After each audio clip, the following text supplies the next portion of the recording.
Buenos días, espero que se encuentren bien. Vamos a dedicar este video a recordar la figura del teólogo Hans Küng. Como todos sabrán, falleció el pasado martes 6 de abril a los 93 años de edad. Junto con Joseph Ratzinger, Benedicto XVI, era de los últimos teólogos testigos que participaron durante el Concilio Vaticano II. Vamos a ver algunos aspectos que hacen a su larga vida, su prolífica obra y también a su controvertida teología en algunos aspectos. Un primer tópico que quisiera destacar es que Hans Küng es un teólogo eminentemente autobiográfico, en lo que podríamos considerar la última etapa de su vida, a partir del año 2002 hasta el 2013, escribió su monumental autobiografía en 3 volúmenes. Este es un dato de destacar. De ningún otro teólogo contemporáneo tenemos una narración tan abultada, más de 2.000 páginas, más de 4.000 citas como notas, que nos ofrecen a nosotros no solo una fuente para estudiar al teólogo, sino también para acceder a gran parte de la historia de la teología contemporánea, sobre todo desde la segunda mitad del siglo XX hasta el presente.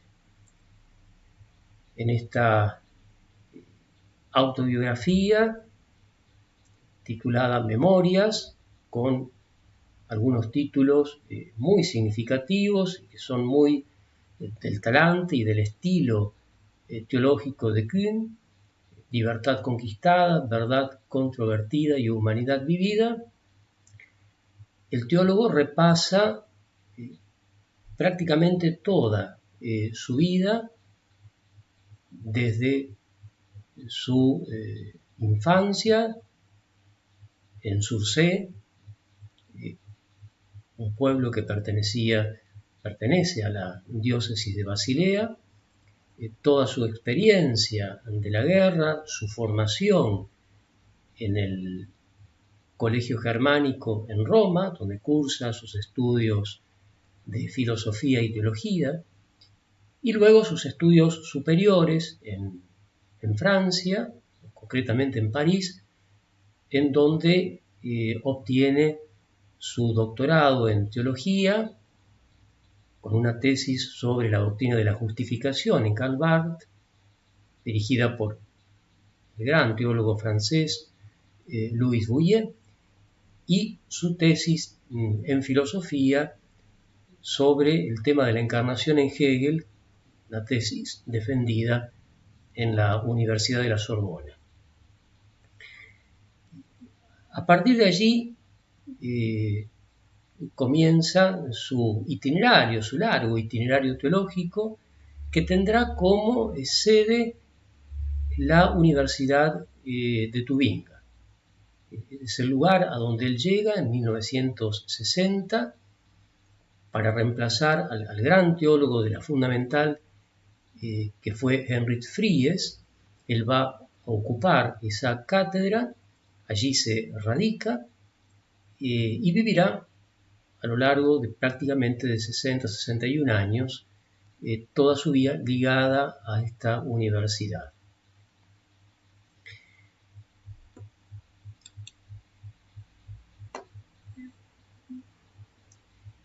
De Küng, otro tópico que no podemos soslayar es que ha sido un teólogo polémico. Vale decir, quien nada sabe de la teología de Hans Küng sabe que es un teólogo que ha tenido problemas con la Iglesia y sobre el cual la Iglesia ha tomado medidas, tal vez como no lo ha hecho con ningún otro teólogo después del Concilio Vaticano II. ¿Dónde comienza un poco esta historia? Fue con motivo de la publicación, finalizado ya el concilio, en 1970 publica esta obra infalible, una pregunta. Allí tienen la edición original en alemán, una obra que tiene un gran suceso, un gran impacto editorial, en pocos meses se traduce a varias lenguas y que genera un gran impacto no solamente mediático, sino también en la Iglesia y que moviliza, podemos decirlo así, a gran parte de la comunidad teológica, particularmente a aquellos teólogos que habían cumplido un rol protagónico durante el concilio.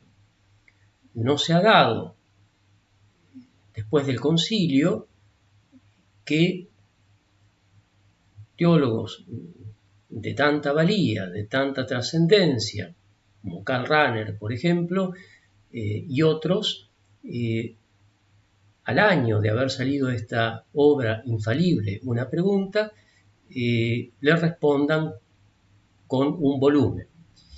La obra de King, creo que merece al menos decirse eso, es publicada en el contexto de los 100 años de la declaración del dogma de la infalibilidad papal. Es en ese contexto en el que King escribe el libro. La obra dirigida por Rahner, en donde participan, como he dicho, muchos teólogos, muchos conocidos, Ratzinger, Jepsig, Congar, Lehmann, Heinrich Fries, Semmelroth, incluso biblistas como Schnakenburg, algún historiador como Müller, y un español, Juan Alfaro. Es una obra que podríamos decir así, profundamente crítica de la obra de King, en donde hay autores que incluso, matizando la crítica, intentan salvar parte de la obra, ¿no? Esto es llamativo fundamentalmente en dos autores. Pero una obra que vista, diríamos así, compendiosamente, es más bien crítica de la obra de King que, digamos, una obra que reconoce aciertos en ella. Sea como fuere, esta obra, repito, sale publicada en 1970, es la que va a detonar un problema que King cargará prácticamente durante los 10 años siguientes. Recordemos, estamos en épocas del Papa Pablo VI. En ese momento, el cardenal prefecto para la Congregación de la Doctrina de la Fe, en aquella época era Sagrada Congregación de la Doctrina de la Fe, era el cardenal polaco Franco Sepper. Inmediatamente comienza de alguna manera a tomar partido Roma, ¿no?, respecto de esta obra. Por un lado se moviliza la jerarquía, la conferencia episcopal alemana, por otro lado Roma hace lo suyo. Como coronamiento, de alguna manera, como fruto maduro de toda esta controversia en torno a esta obra, es la quita de la missio canónica. Esto ocurre en la Navidad de 1979. Subrayo la fecha porque él particularmente la subraya también. Un día antes de la celebración de la Navidad me fue comunicado que ya no podría enseñar como teólogo católico. Me ahorro aquí de entrar en detalles de todo lo que significó el revuelo, que significó en el mundo académico, especialmente en Tubinga, la repercusión que tuvo en los medios alemanes. Pero bueno, sea como fuere, Kühn ya no pudo enseñar como teólogo católico y podemos decir que a partir de allí comenzó otro momento. Un teólogo polémico, un teólogo prolífico también. Allí señalo algunas obras que me parecen dignas de ser mencionadas. Solamente señalo algunas. La obra de Kühn es verdaderamente enorme. La primera obra, El Concilio y la Unión de los Cristianos, es un texto que él escribe en el año 60, ni bien Juan XXIII acaba de anunciar el anuncio del concilio. Esta obra no tiene buen impacto en el ámbito romano, pero sí tiene buen impacto en muchos obispos que irán luego al concilio, y concretamente sabemos que es una obra que le ha llegado a manos del Papa Juan XXIII, que lee incluso en francés. Una obra que el mismo Kühn, a través de un asistente de la Secretaría de Estado, a quien él conoce en un viaje a Inglaterra concretamente, bueno, él le hace un obsequio, este secretario monseñorino del Vaticano, al parecer bastante sensible con los temas que prometía el concilio. Se ve que hay buena onda con Hans Kühn y se compromete a hacerle llegar ese libro al Papa, y después Hans Kühn se entera de que el Papa ha leído el libro. Y creo que esto le abre en gran medida su camino para lo que será después su servicio como perito del concilio. La segunda obra, La Iglesia, es una obra publicada 2 años después del concilio. Es una eclesiología, evidentemente, que recoge gran parte de lo que el concilio ha redescubierto de la Iglesia, aunque los materiales de esta obra pertenecen de alguna manera al tiempo anterior. O sea, ya hay una reflexión ayornada, de vuelta a las fuentes que ensaya Kühn en los años del concilio, y que producirán como un fruto maduro esta obra de la Iglesia. Lamentablemente, el proceso de Kühn, que trabajó sobre una obra concretamente infalible, obra que mostramos anteriormente, se llevó, diríamos, prendida esta obra de la Iglesia, ¿no? Él se lo comenzó a observar por infalible, pero después se lo terminó observando por esta obra de la Iglesia. Con lo cual, esta obra quedó lamentablemente bastante marginada en el estudio de la teología. Las dos obras siguientes, Ser cristiano y Existe Dios, son importantes porque allí está en la primera su cristología, ¿no? Muy particular, ¿no? Kühn es un teólogo que ha asumido fundamentalmente como instrumento para su reflexión cristológica el método histórico crítico, y por lo tanto todo el aporte de la exégesis contemporánea, y por lo tanto muy sensible a toda la cuestión del Jesús histórico. Bueno, todo este tema él lo asimila profundamente, y surge esta obra, Ser cristiano, que también tuvo un gran suceso editorial. Llegó a haber cerca de 10 u 11 ediciones de esta obra, y es una obra del año 74. Mientras que en Existe Dios, él asume la cuestión del problema de Dios en la filosofía moderna, un tema para lo cual estaba preparado, pues su tesis doctoral en filosofía la había hecho sobre Hegel.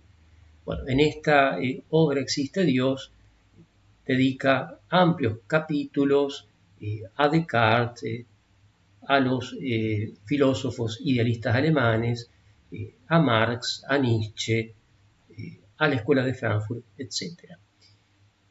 Quizás es la obra en donde más dominio demuestra tener él y más diálogo demuestra tener él entre teología y filosofía moderna. No puedo desarrollar, obviamente, todas y cada una de las obras, señalo solamente los títulos.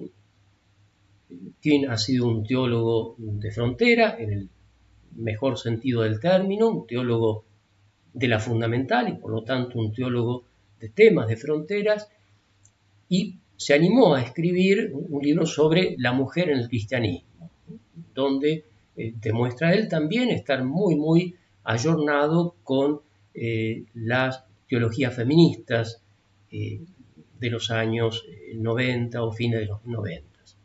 Ahí aparecen autoras como Elizabeth Johnson y otras. La obra de la derecha, la última obra de la derecha, es una especie de introducción a la teología por un camino que valoramos mucho en nuestra cátedra, que es la teología biográfica. Él allí, en Grandes Pensadores Cristianos, realiza como 7 semblanzas de teólogos de las distintas épocas. Pablo de Tarso, Orígenes, Agustín, Tomás de Aquino, Martín Lutero, Schleiermacher y Karl Barth. Allí nos ofrece como 7 retratos o semblanzas teológicas que son ciertamente de ágil lectura y una buena introducción y a la vez también un buen termómetro para conocer el manejo de la historia de la teología que Kuhn tenía. Evidentemente que con el retiro de la missio canónica,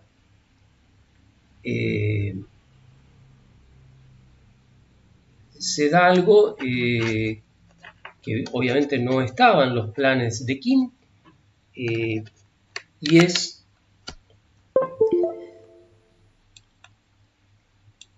que él tendrá que cambiar de eje de investigación. Ya no se dedicará propiamente a temas eclesiológicos o cristológicos, sino que orientará prácticamente toda su vida al estudio de las religiones. Y esto se deja de ver en grandes obras que constituyen un momento referencial en su vida, sobre todo a partir de 1980. Recordemos que él deja la Facultad de Teología de Tubinga y, en el sentido más literal de la expresión, pero también en el sentido más metafórico, se cruza de vereda, porque pasa a enseñar enfrente de la Facultad de Teología, donde funciona el Instituto de Investigaciones Ecuménicas de Tubinga, y trabajará en un diálogo cordial y siempre muy amistoso, con amistades que conservará a lo largo de toda su vida con teólogos protestantes, ¿no? Particularmente Jürgen Moltmann, Elisabeth Moltmann y otros. Allí el espectro, diríamos, de temas de Hans Kuhn se abre hacia las religiones, no solo las religiones abrámicas, a las cuales le dedica 3 volúmenes: el cristianismo, esencia e historia; el judaísmo, pasado, presente y futuro; y el islam, historia, presente y futuro. Estas dos últimas obras, me parece importante subrayar, fueron de gran reconocimiento, fueron premiadas por instituciones de gran prestigio mundial. Concretamente, la obra sobre el judaísmo tuvo un premio por la Universidad Hebrea de Jerusalén y la obra sobre el Islam fue premiada por la Universidad Al-Azhar, que sería un poco como la Sorbona de los estudios islámicos en el Cairo. Este conocimiento profundo que Hanskin alcanzó de las religiones lo motivaron para lo que se puede considerar como una de sus grandes obras, creaciones, él fue el iniciador, que es el proyecto de una ética mundial. Este proyecto se lanzó a finales de los 80, todavía hoy existe, y tuvo una amplia recepción en todo el mundo, incluso en la ONU, y partía de esta, diríamos, tesis. No habrá paz en el mundo sin paz entre las religiones. No habrá paz entre las religiones sin diálogo entre las religiones. No habrá diálogo entre las religiones sin conocimiento mutuo de las religiones. Este es un dato muy importante porque aquí se incorpora en algún sentido en el método teológico de Hanskin, y creo que es una posesión también para la teología del porvenir, lo que podríamos llamar el elemento de hacer teologías comparadas. O sea, una teología católica que fuera insensible a las teologías de otras religiones, obviamente no aportaría como instrumento la teología, no aportaría ningún instrumento al mundo en algo tan sensible como es el diálogo interreligioso, que está siempre a la base de la paz mundial. En esto creo que Hanskin ha sido muy sensible, no solo para estudiar las religiones abrámicas, sino también las religiones del Extremo Oriente, concretamente el budismo y el hinduismo, pero no solo. En esto, Hanskin ha sido verdaderamente un adelantado en su época, alguien que por otra parte ha interpretado teológicamente uno de los grandes aportes del concilio, concretamente la declaración Nostra Aetate sobre el diálogo con el judaísmo y con las religiones. La última obra, y ya dejamos las obras, me pareció importante señalarla. El principio de todas las cosas, Ciencia y Religión, es su última obra escrita, fue reconocida por Benedicto XVI. Recordemos que hay una larga amistad que viene de los años del concilio, básicamente, pero que se afianza durante los años 67 y 68 en Tubinga, cuando Hanskin, siendo decano de la Facultad de Teología, lleva a Ratzinger a dar teología a Tubinga. Vale decir, Ratzinger llega a Tubinga, viene desde la Universidad de Münster y va a Tubinga por un pedido exclusivo de Hanskin. Incluso cabe allí señalar que era costumbre presentar una terna y Hanskin solamente presenta su nombre.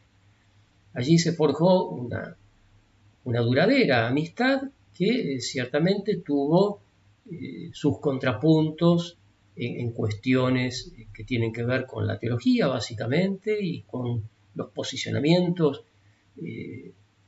particularmente de Hanskin, frente a la Iglesia y algunas posiciones del magisterio, eso claro está, pero esta amistad no se rompió, y creo que el signo más claro es el encuentro que Hanskin y Benedicto quisieron tener juntos 3 meses después de haber sido elegido Benedicto como papa. Ese encuentro fue muy significativo en Castel Gandolfo. Allí compartieron prácticamente toda una tarde.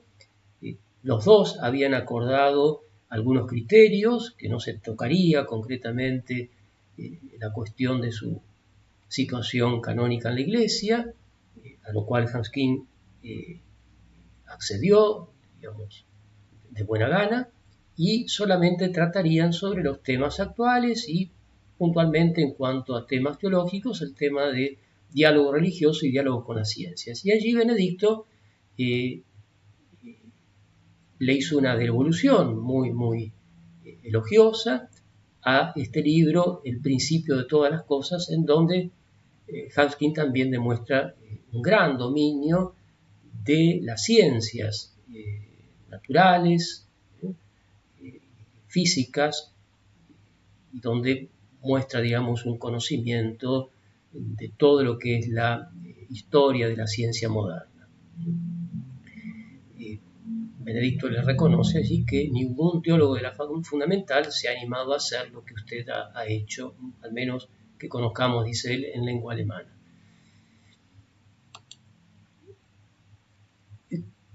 ¿Quién ha sido un teólogo en la Iglesia y en el mundo?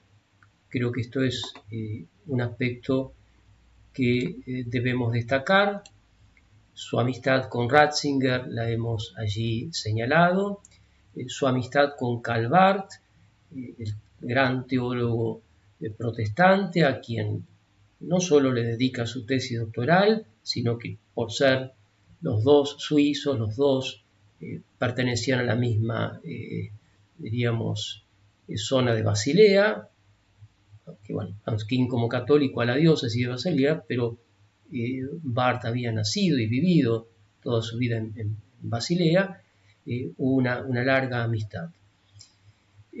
Con Karl Rahner, también en los primeros tiempos, relaciones de teólogos, hasta que, bueno, surge este problema en torno al libro de la infalibilidad, en donde hay realmente un quiebre.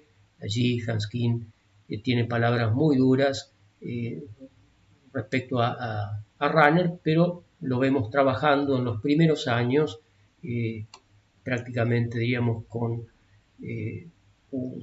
una gran comunión.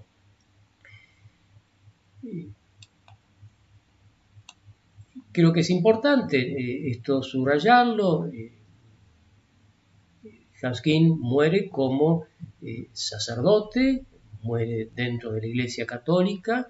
El que se le haya quitado la misio canónica y no haya podido ya enseñar como teólogo católico, en ningún momento le hicieron dudar ni de su sacerdocio ni de su actividad como teólogo, de manera que en este sentido no ha habido en él resentimiento alguno.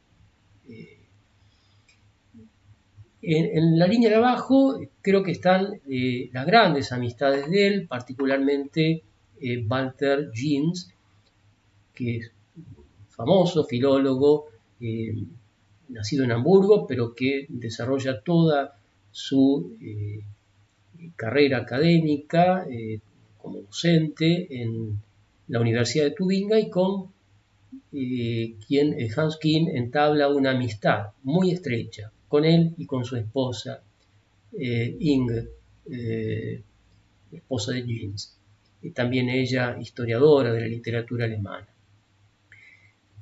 Allí hay dos fotos muy significativas. La de la izquierda es el día en que Jeans se jubila, y Hanskin tiene allí una laudatio hacia su amigo, y la foto del medio con la esposa el día del funeral de Jeans. El tema de la muerte de Jeans, su larga enfermedad, fue algo que hizo pensar a los dos amigos y fruto de esa, diríamos, larga enfermedad, es el libro que escriben juntos, un libro polémico también, pero que hay que leer también en su contexto, que es Morir con dignidad, libro que escribieron los dos amigos, una reflexión filosófico, existencial, teológica sobre el tema de cómo morir con libertad. Bien, y la última foto es la última intervención que Hanskin tiene en este proyecto de ética mundial, en la famosa conferencia del Cairo. Allí es donde prácticamente él se despide y pasará la dirección a otra persona. Allí lo vemos en su casa de Tubinga y termino leyendo este fragmento que está tomado de una oración mucho más larga, con la cual él culmina el último volumen de su autobiografía. Este texto tiene ya 8 años, pero bueno, creo que muestra claramente cuál era su estado de ánimo respecto de esa muerte que él veía muy cercana. Recordemos que él muere de Parkinson, una enfermedad que lo acompañó durante muchos años, al igual que el Papa Juan Pablo II, y un tema que él constantemente reflexionó también desde el punto de vista de la teología. Ya sean muchos años o tan solo unas semanas más, me complazco en cada nuevo día que me es regalado. Te doy las gracias, mi Dios, pues tú eres amable y tu bondad dura eternamente. Termina con un amén que no es puesto allí. Bueno, hasta aquí esta presentación a la memoria de Hanskin. Creo que será importante para la posterior historia de la Iglesia, para los años en que la historia de la teología pueda, con otro momento histórico, ubicando sentimientos, la Iglesia pueda redescubrir, de manera matizada obviamente, pero pueda redescubrir tanto aporte que este teólogo, en mi opinión, verdaderamente genial, aunque polémico, visceral, como pocos, pero no por eso genial, le ha dado a la humanidad. Como ha dicho en una oportunidad, en Benedicto XVI, después de los papas, tal vez Hanskin como teólogo es la voz que más ha sido escuchada en el mundo. Y creo que eso no es poca cosa para quien se dedica a la teología. Es decir, es un teólogo que no solo pensó, escribió, habló en la cátedra, sino que también tuvo una voz pública, una voz crítica, pero a la vez también una voz de gran capacidad de diálogo, de escucha y de aceptación y de consenso a nivel mundial. Tal vez puede ser considerado como un teólogo bestseller, si uno piensa en las infinidad de traducciones que se han hecho de sus obras. Muy bien, hasta acá llegamos. Gracias y que tengan buenas tardes.